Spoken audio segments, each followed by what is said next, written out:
अस्सलाम वालेकुम students, how are you? I hope you are fine. तो नेक्स्ट जो हम डिस्कस करेंगे वो हमारा टॉपिक भी जो हम डिस्कस कर रहे हैं मेडिकल इंपॉर्टेंस के लिहाज से जो इंपॉर्टेंट फाइलर्स हैं, उसमें जो फिफ्थ पोर्शन है हमारा वो है अबाउट मॉलस्क, जो फाइलम मोलस्का है उसको हम डिस्कस करेंगे यहाँ पे। तो जैसे कि हम कुछ इंपॉर्टेंट जो फाइलम मोलस्का के लिहाज से कुछ इसके जो इंपॉर्टेंट फीचर्स हैं उनको डिस्कस करेंगे। लाइक जैसे कि जो मॉलस्क हैं, these are the triploblastic organisms, triploblastic organisms हैं, ठीक है जी। और इसके अलावा इंपॉर्टेंट इनकी फीचर्स ये हैं कि these are the coelomates, ये coelomates हैं। और इनकी जो सिमेट्री है वो बायलेटरल सिमेट्री है, एग्जिबिट बायलेटरल सिमेट्री, ठीक है जी। और एक ना इनकी जो एक्सटर्नल सरफेस है उसके ऊपर जो है वो एक कवरिंग होती है, ग्लैंडुलर एपिथेलियल कवरिंग होती है, उसको मेंटल का नाम देते हैं, मेंटल का पोर्शन, ठीक है जी। ये होती है ग्लैंडुलर एपिथेलियल लेयर की जो एक सरफेस होती है इसके ऊपर, इसे हम मेंटल का नाम देते हैं, ठीक है जी। ये भी इम्पोर्टेंट है बहुत, और ये कुछ इंपॉर्टेंट पॉइंट्स हैं, इनको भी आपने याद रखना है। इसके अलावा हम डिस्कस करेंगे जैसे कि हम बात करते हैं इसके डाइजेस्टिव सिस्टम की। अब इसमें जो डाइजेस्टिव सिस्टम है, ये हम बातें देख रहे हैं कि एमडीकैट पॉइंट ऑफ व्यू से कुछ इसके इंपॉर्टेंट फीचर्स जो हैं, ठीक है। अब इसका जो डाइजेस्टिव सिस्टम है वो है गट की फॉर्म में, ठीक है जी, जिसमें एक इसका माउथ और दूसरी तरफ एनस। माउथ जो होगा वो एंटीरियर रीजन में होगा और जो एनस है वो पोस्टीरियर रीजन में, पोस्टीरियर रीजन में, ठीक है जी। ये हो गया इसका digestive system which is the form of gut containing mouth from interior region and anus in posterior region, ठीक है जी। नेक्स्ट हम डिस्कस करेंगे इसके रिस्पायरेटरी सिस्टम के ऊपर कुछ बात करेंगे। अब इसके अगर हम रिस्पायरेटरी सिस्टम के ऊपर बात करें तो इसका जो रिस्पायरेटरी सिस्टम है वो है इन द फॉर्म ऑफ गिल्स, यानी गिल्स के जरिए अपने ये रिस्पायरेशन का जो प्रोसेस है उसके परफॉर्म करते हैं। और इनके अंदर एक रिस्पायरेटरी पिगामेंट होता है जो ब्लू इन कलर होता है, ब्लू कलर का एक रिस्पायरेटरी पिगामेंट है जिसे हम नाम देते हैं हीमोसायनिन, हीमोसायनिन, ठीक है जी, हीमोसायनिन। ये इनमें एक रिस्पायरेटरी पिगामेंट है, इसको भी आपने जो वो याद रखना है एमडीकैट पॉइंट ऑफ व्यू से। और फर्दर अगर हम देखें तो हम बात करते हैं इनमें जो सेक्सेस हैं उनकी, तो इनमें जो सेक्सेस हैं वो सेपरेट होते हैं, सेपरेट सेक्सेस, ठीक है जी, यानी मेल एंड फीमेल ऑर्गन जो है वो सेपरेट होते हैं। और इसके अलावा अगर हम देखें तो इनमें जो है वो हार्ट जो है वो पंपिंग के लिए मौजूद होता है एज ए सर्कुलेटरी सिस्टम के तौर पर, ठीक है जी। और इसके अलावा जो इनमें नर्वस सिस्टम है, अगर हम उसकी बात करें नर्वस सिस्टम की, तो इनका जो नर्वस सिस्टम है वो 3 पेयर्स होते हैं, 3 पेयर्स होते हैं इंटरकनेक्टेड गैंग्लिया के, इंटरकनेक्टेड गैंग्लिया के,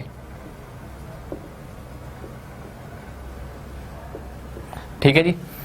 तो ये कुछ इंपॉर्टेंट पॉइंट्स हैं जिनको आपने याद रखना है, जिसमें these are the triploblastic organisms, coelomates, bilateral symmetry है, मेंटल इनकी ग्लैंडुलर एपिथेलियल की लेयर होती है सरफेस पे, digestive system in the form of gut, respiratory system in the form of gills having blue respiratory pigment which is called haemocyanin, sexes इनमें separate होते हैं, heart pumping organ के तौर पर यूज़ होता है, नर्वस सिस्टम जो है वो 3 पेयर्स होते हैं इंटरकनेक्टेड गैंग्लिया के। और इसके अलावा अगर हम देखें इनके एक्सक्रीटरी सिस्टम की अगर हम बात करें तो इनमें जो एक्सक्रीशन का प्रोसेस है वो परफॉर्म होता है with the help of nephridia,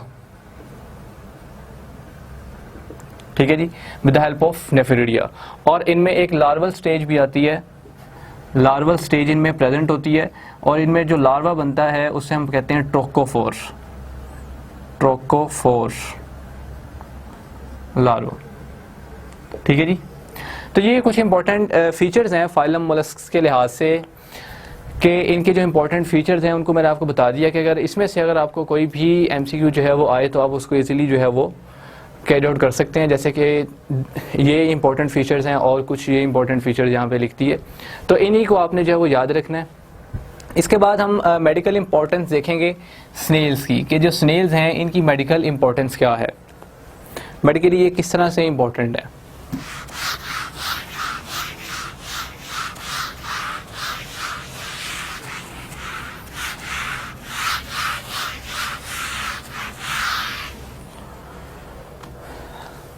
अगर हम इसकी स्नेल की बात करें तो ये जो स्नेल है, मेडिकली पॉइंट ऑफ व्यू से अगर हम इसे देखें तो जो स्नेल है इसे हम एंटी कैंसर के तौर पर भी यूज़ करते हैं। एंटी कैंसर के तौर पर ये यूज़ होता है most of the Snell's.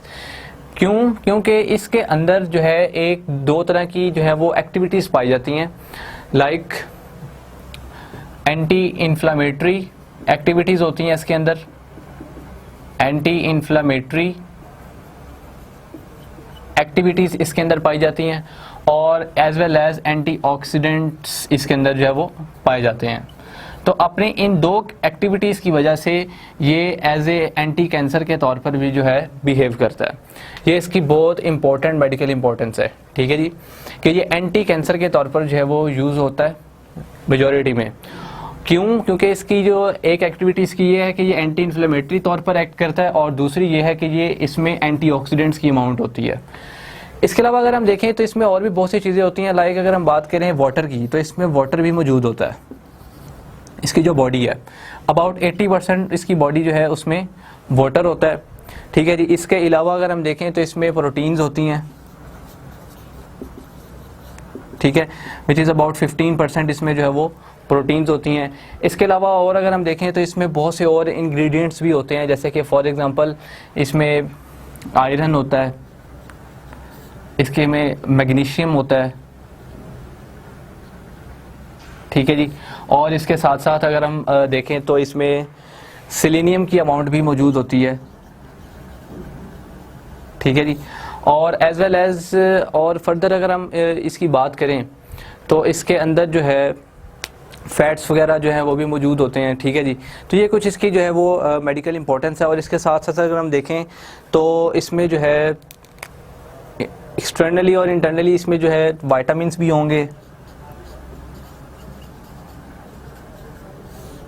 Vitamins exist करते हैं इसमें, ठीक है जी। और विटामिन्स में मोस्टली जो टाइप्स होती हैं विटामिन्स की जो इसमें एग्जिस्ट करती हैं, उसमें विटामिन ई है, विटामिन ए है, और साथ विटामिन के एंड B12, ठीक है जी। ये कुछ विटामिन्स की टाइप्स हैं जो इससे हमें ऑब्टेन्ड हो जाती हैं। तो ये सारी जो है ये इसकी मेडिकल इंपॉर्टेंस है। इसमें फैट्स वगैरह भी जो है वो एग्जिस्ट करते हैं। क्लियर अबाउट अगर हम इसका पोर्शन देखें तो अराउंड अबाउट 5 to 10% इसमें जो है वो फैट्स एग्जिस्ट करते हैं। तो ये इसका जो है वो कॉन्स्टिट्यूएंट्स हैं सारे, जिसमें आयरन, मैग्नीशियम, सेलेनियम, विटामिन्स ई, ए, के एंड B12। और एज यू नो के जो विटामिन्स हैं ये भी एंटीऑक्सीडेंट्स के तौर पर जो है वो वर्क करते हैं। लाइक जैसे यहाँ पे बात की कि इसमें बहुत से एंटीऑक्सीडेंट्स होते हैं जो कि एंटी कैंसर के तौर पर जो है वो वर्क करते हैं। यहाँ पे एंटीऑक्सीडेंट का वर्ड आ गया, इसका मैं आपको थोड़ा सा बताता चलूँ कि एंटीऑक्सीडेंट जो है ये क्या करते हैं कि हमारी बॉडी में होने वाली ऑक्सीडेशन रिएक्शंस जो होते हैं इनके नतीजे में बनते हैं फ्री रेडिकल्स, ठीक है जी, फ्री रेडिकल्स। ये फ्री रेडिकल्स जो हैं हमारे बॉडी के जो नॉर्मल सेल्स हैं उनके फंक्शन को डिस्टर्ब कर देते हैं, जिससे वो अपना फंक्शन परफॉर्म करना छोड़ देते हैं। तो ये एंटीऑक्सीडेंट क्या करते हैं कि इन फ्री रेडिकल्स को ख़त्म कर देते हैं, जिसकी वजह से हमारी बॉडी जो है वो क्योर हो जाती है। तो ऑक्सीडेशन के नतीजे में बनते हैं फ्री रेडिकल्स। तो फ्री रेडिकल्स जो हैं वो हमारे नॉर्मल बॉडी के सेल्स जो हैं उनको नुकसान पहुंचाते हैं, कुछ ऐसे होते हैं। तो ये एंटीऑक्सीडेंट इन फ्री रेडिकल्स की जो प्रोडक्शन है उसको इनहिबिट करते हैं। तो ये कुछ एक जनरल इन्फॉर्मेशन दे दी आपको। तो ये थी इसकी एक्चुअल मेडिकल इंपॉर्टेंस स्नेल की, कि स्नेल जो है वो किस लिहाज से हम क्यों यूज़ करते हैं, ठीक है जी। तो ये हमारा एक जनरल फाइलम मॉलस्क था, उसकी इंपॉर्टेंट फीचर्स आपको बता दी, और जो स्नेल है उसकी कुछ मेडिकल इंपॉर्टेंस जो है वो भी मैंने आपको यहाँ पे डिस्कस करके बता दी, ठीक है जी। Okay, thanks.